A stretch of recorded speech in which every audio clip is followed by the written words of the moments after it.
General Douglas MacArthur was a most unusual man. He was extremely intelligent and very demanding. He expected his orders to be followed exactly. Yet he had problems all his life following the orders of those who were his commanders. Douglas MacArthur was very intelligent and could remember things that others would easily forget. He could design battle plans that left the enemy no choice other than surrender and defeat. His battle plans defeated the enemy and saved as many of his own men as possible. At other times, he would make simple mistakes that made him appear stupid. He often said things that showed he felt important. Many people made jokes about him. Some of his soldiers sang songs that made fun of him. Others believed he was the best general ever to serve in the United States military. General Douglas MacArthur was extremely brave in battle, sometimes almost foolish. It often seemed as if he believed he could not be killed. He won every medal and honor the United States can give a soldier. However, at the end of his life, he rejected war and warned American political leaders to stay away from armed conflict.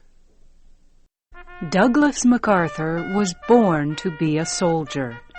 His father, Arthur MacArthur, was a hero of the American Civil War and continued to serve in the Army after the war ended in 1865. He became the top officer of the Army in 1906. Douglas was born on an Army base near the southern city of Little Rock, Arkansas, in January 1880. He grew up on Army bases where his father served. He said the first sounds he could remember as a child were those of the Army, the sounds of horns, drums, and soldiers marching. There was never any question about what Douglas MacArthur would do with his life. He would join the Army. He wanted to enter the United States Military Academy at West Point, New York. The Academy is a university that trains officers for the United States Army. School officials rejected him 2 times before he was accepted. He finished his 4 years at West Point as the best student in his class. Douglas MacArthur began his service in the Army by traveling to several Asian countries, including Japan, and to the Philippines, then an American territory. He also served at several small bases in the United States. He became a colonel when World War I began. He led troops on very dangerous attacks against the enemy. He won many honors for his bravery and leadership. After that war, he served as head of the West Point Military Academy. He became a general. During the 1930s, President Herbert Hoover appointed him Chief of Staff of the Army, one of the most important jobs in the American military. In 1935, General MacArthur was appointed military advisor to the Philippines. He was to help the government build an army for defense purposes as the Philippines began planning for independence. He had retired from the Army. He was the chief military advisor to the Philippine military forces when the United States entered World War II in December 1941. Japanese aggression in the Pacific developed very quickly. Japanese troops began arriving in the Philippines on December 11, 1941. The fighting was extremely fierce. The Japanese were defeating the Philippine and American forces. General MacArthur had been recalled to active duty by President Franklin Roosevelt. President Roosevelt ordered MacArthur to leave the Philippines to command American forces in the South Pacific. General MacArthur finally agreed to leave for Australia before the Philippines surrendered to Japan. But he made a promise to the Philippine people. He said, "I shall return." Military history experts continue to study General MacArthur's decisions during World War II. He won battle after battle in the South Pacific area. Often, he would pass islands with strong enemy forces, cut off their supplies, and leave them with no chance to fight. In 1944, he returned to the Philippines with an army that defeated the Japanese. MacArthur was chosen to accept the Japanese surrender in September 1945.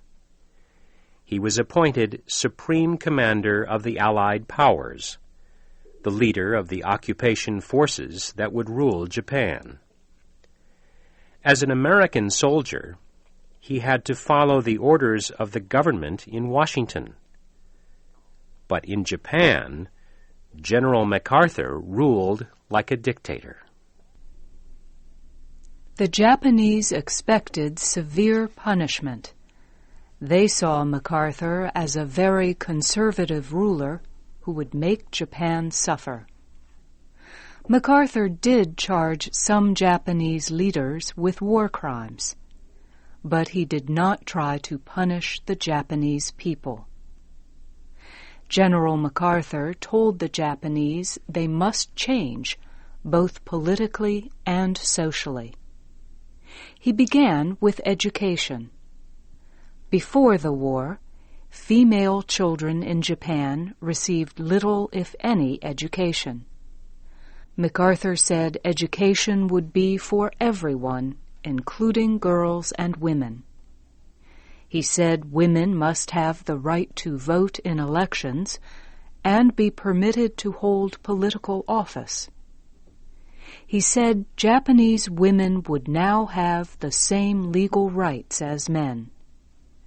And he said that every person had the same legal protection under the law.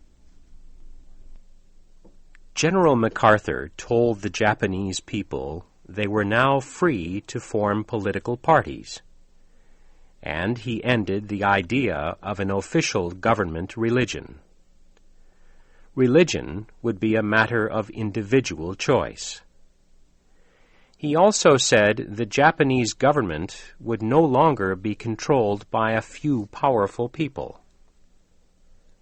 MacArthur told Japan it would now be ruled by a parliament that was freely elected by the people. He helped the people of Japan write a new constitution for a democratic form of government. On June 25, 1950, North Korean troops invaded South Korea. Within 2 days, the United States decided to send armed forces to aid South Korea. Douglas MacArthur was appointed commander of the United Nations forces in South Korea. As the weeks passed, the North Korean army forced the South Korean army and its allies to retreat to the southern city of Pusan. Many military experts said South Korea was lost. General MacArthur did not agree. He wanted to attack from the sea, deep behind the enemy troops, at the city of Incheon.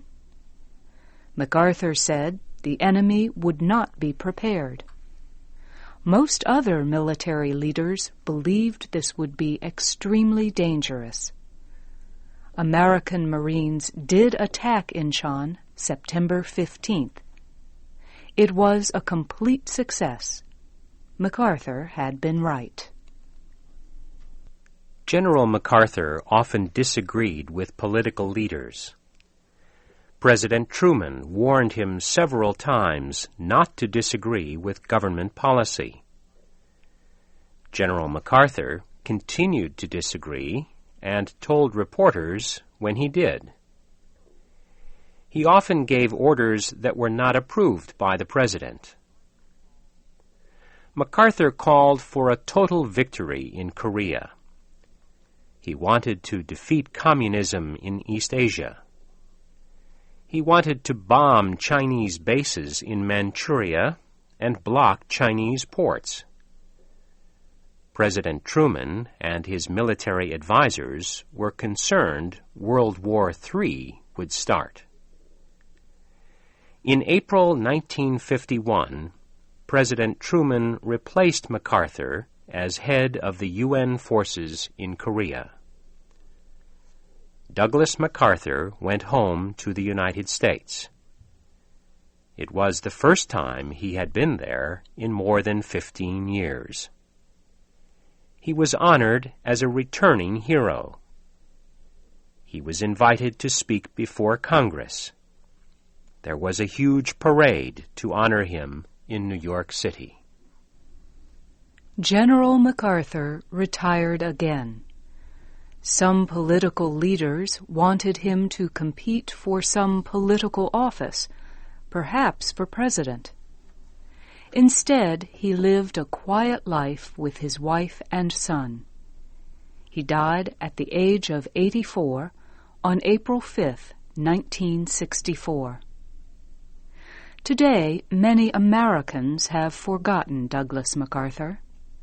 However, the people of the Philippines built a statue to honor him for keeping his promise to return.